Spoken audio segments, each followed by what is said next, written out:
Parece aquele cachorro de raça assim, ó. É, do Iggy.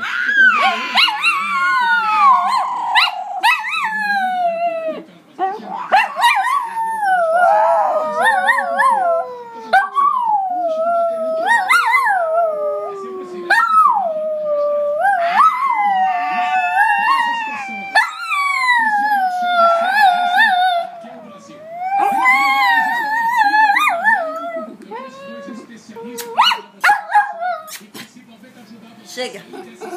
Chega.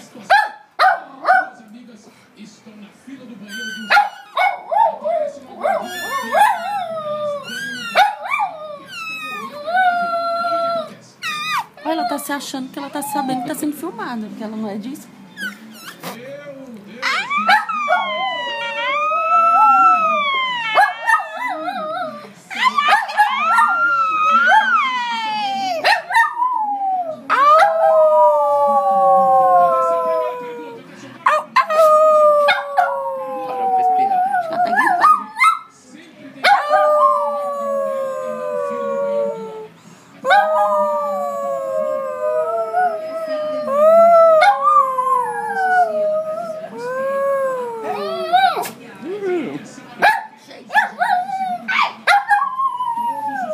Vem cá, me dá um beijo, vem. Aqui, ó, vem. Ela sobe na cama.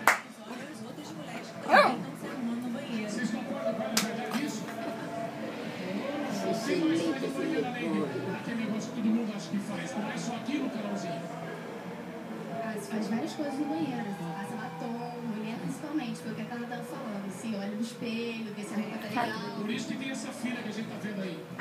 Certeza. Então vamos ver a situação agora, no final da situação.